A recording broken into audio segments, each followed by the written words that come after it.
Welcome to Lecture 4 Collision Resolution Strategies of Unit 3 Hashing of the subject Advanced Data Structure of Second Year Computer Engineering. Now in last few lectures we have covered concept of hash table, hash functions. Now in this lecture we are going to cover collision resolution strategies. Of that we'll discuss the first technique called open addressing. Now what is collision resolution? Now as we have seen in one of the earlier lectures, that if two keys are having same result after applying hash function, those are called synonyms, and whenever we try to store these synonyms in hash table, they will occupy a same bucket, and that is collision. Now if the first identifier has already occupied a particular hash address, we will need to find a next empty slot of HT for identifier 2, and now if we try to find out empty slot to store the newly arrived identifier I2, now this process is called as collision resolution. So we are trying to give some space to the newly arrived identifier as earlier identifier is occupying the slot at that particular bucket address. Now in this process we'll start with the original hash value location, and as that hash value location is already occupied, we'll sequentially move through the HT till we get a first empty slot where we can store the newly arrived identifier. Now while moving from current location to end of the HT, we may go back to first slot in the circular manner to cover the entire hash table. I will show this in the next slide. Now this collision resolution process is called open addressing.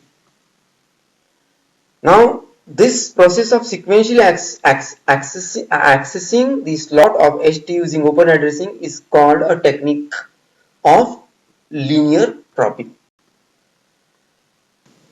Now there are various methods of collision resolutions, that is separate chaining, that is open hashing.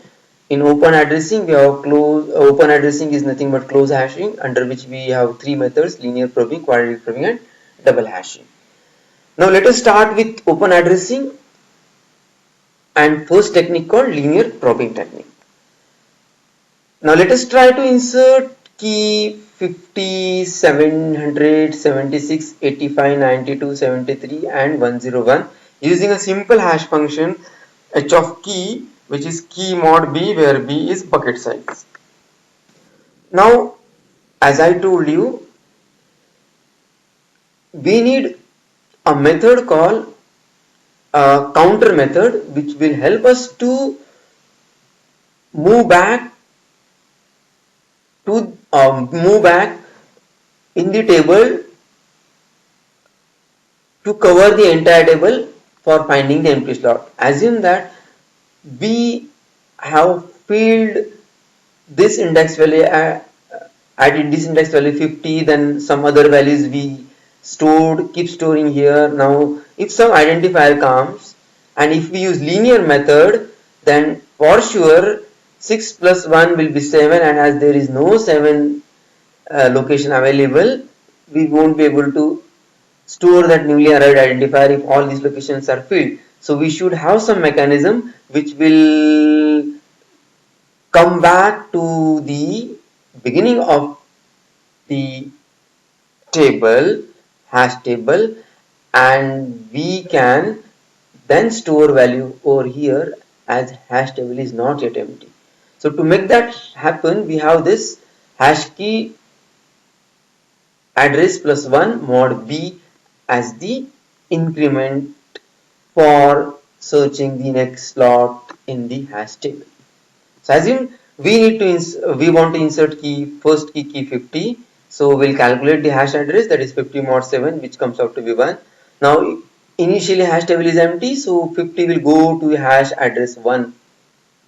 Now if we try to insert key 700, so 700 mod 7 is 0, and as we know that at this particular location there is nothing, so 700 can occupy this hash address 0 of the hash table.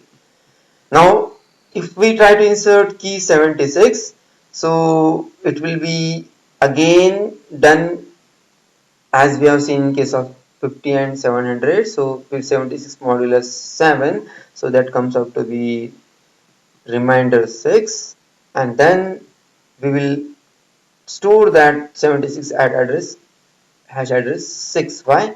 Because hash table has that particular address tree, that is slot is empty. So up till now we have field 700 and 50 and 76. So still the hash addresses 2, 3, 4 and 5 are empty. So we can accommodate other keys depending on the hash address of the keys. This way we see that we have inserted the keys.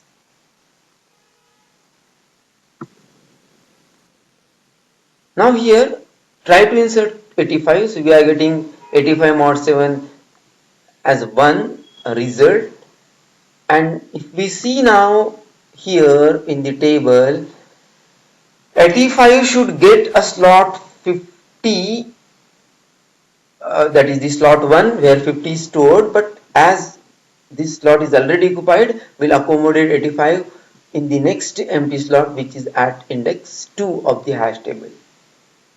Now for 92 again we are getting the same.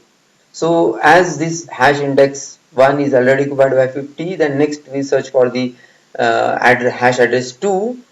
It is also occupied, so hash address 3 is empty, so we will accommodate 92 at that location. This way we have inserted keys.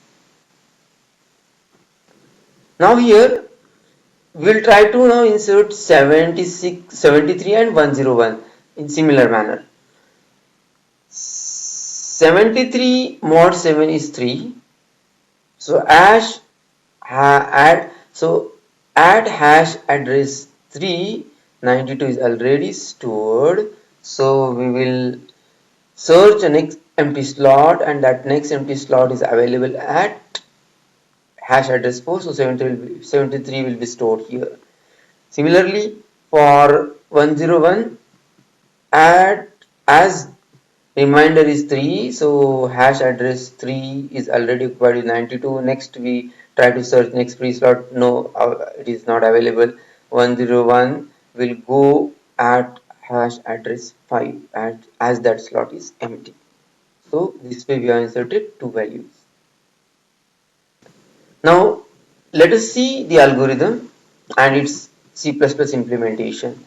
Now this insert key algorithm will be implemented as a C++ function insert key, which will be written in some class. Now here first of all we'll try to compute the hash address of the key, which is done using key mod bucket size. So here we assume that bucket size is 10, so this is the implementation. So we get that value stored, address value stored at I. Next, if we found that at that particular hash address nothing is stored, that slot is empty, we'll directly assign that key to that particular slot. Otherwise we'll try searching the table in a circular manner, that is I plus 1 mod B.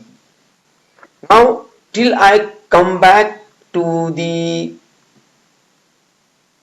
initial hash address location, if no slot I found, if I coming back with circular method, then obviously our key can't be stored. So we are implementing this I not equal to j.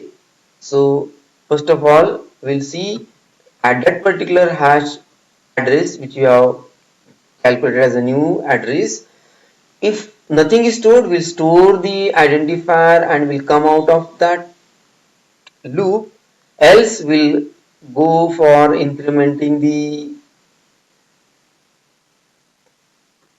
address value using counter method, circular method, and if nowhere we find space, then we'll simply say that it is full.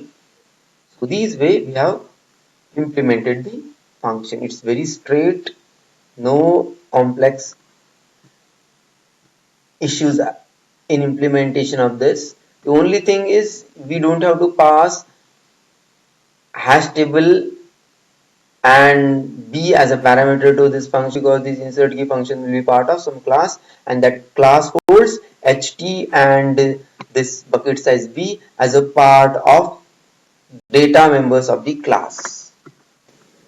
Now advantage is that linear probing function is easy to compute. Disadvantage is it forms a clustering, like as we have seen already in case of these keys. While inserting 92, 73 and 101, it forms a cluster because these keys are colliding with the existing key which is already stored here, and then we had to store these value immediately after 92, so this forms a cluster. Time complexity, in worst case we may have to search all the n buckets, so we search our insertion time for the algorithm will be go of bucket size or a table size.